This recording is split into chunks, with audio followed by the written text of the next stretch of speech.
कौन सा सुख है जिसके आगे स्वर्ग के सुख भी फीके हैं? तुम तो बहुत सुख उठाते हो। कैसे? सतयुग में बहुत सुख होंगे या संगम युग में बहुत सुख होंगे? क्यों? क्योंकि संगम में डायरेक्ट बाप से कनेक्शन। अच्छा, यहाँ कभी रोना रोना नहीं हो जाता है तो बहुत सुख कैसे कहेंगे? यहाँ पहचान की बात होता है, है? यहाँ पहचान की बात होता है, वहाँ पहचान की इतना बात नहीं होता है। पहचान ठीक है, तुमने पहचान लिया तो रोते क्यों हो कभी कभी बीच बीच में?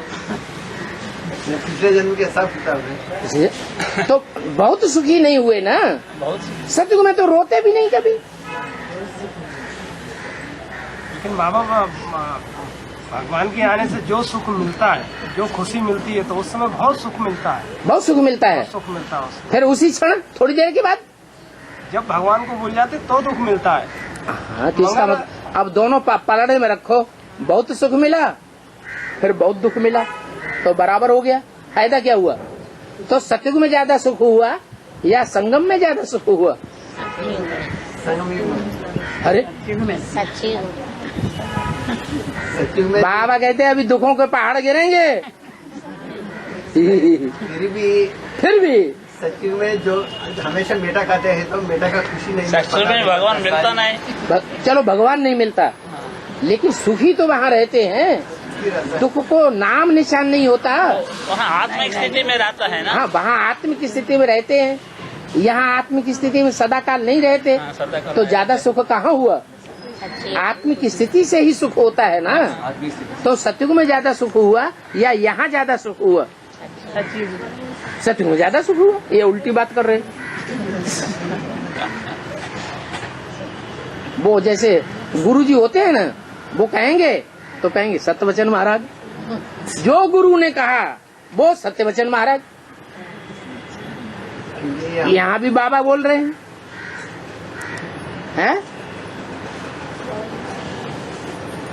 तुम वहाँ बहुत सुख उठाते हो। कहाँ?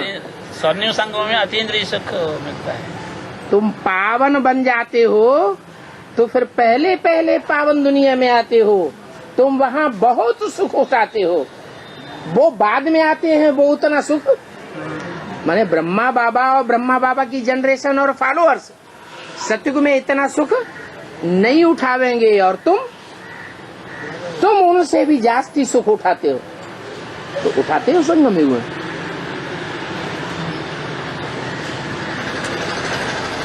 अरे कोई को बुद्धि में नहीं आता। अरे आगे भविष्य में अभी वो संगम युग स्वर्णिम आने वाला है।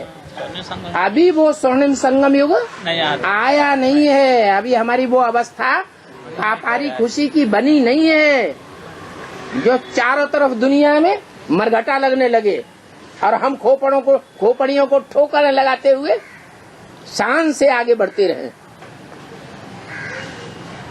हमको नशा चढ़ा रहे, किसी के मरने का हमको कोई गम न हो। ऐसी कापारी खुशी चढ़ी। सतयुग में बाप का वो नशा नहीं होगा। यहाँ हमको ऐसा भी टाइम आएगा जहाँ हमें इतना नशा चढ़ा हुआ होगा, ये सब बाप के बच्चे नहीं हैं जो मरे पड़े हैं।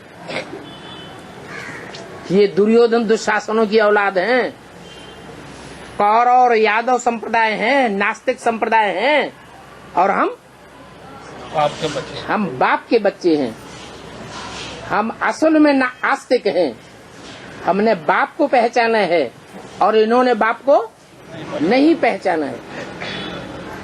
तो हमें जो खुशी चढ़ेगी वो खुशी सतयुग के देवताओं को नहीं होगी। अभी भी वो देवताएं ब्रह्मा भोजन के लिए तरसते हैं। क्या? वो देवताएं जो सतयुग में देवताएं बनेंगे, ब्रह्मा सरस्वती जैसी आत्माएं, वो ब्रह्मा भोजन के लिए तरसती हैं, और हम खाते हैं। हम चाहें तो बाबा के साथ बैठ करके खाएं। रोज खाते हैं, हैं? हम रोज खाते रोज हम लोग खाते हैं। हाँ जी।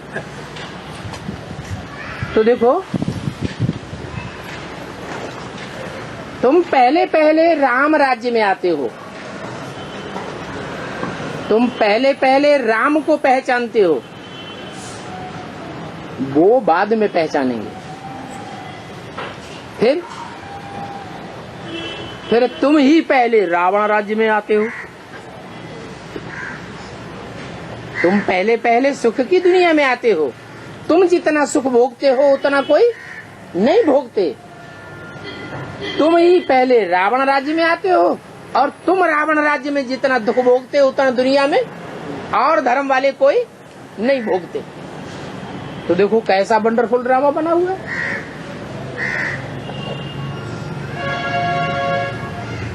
हम नरकवासियों के भी सरदार सरताज और स्वर्गवासी स्वर्गवासियों के भी सरताज।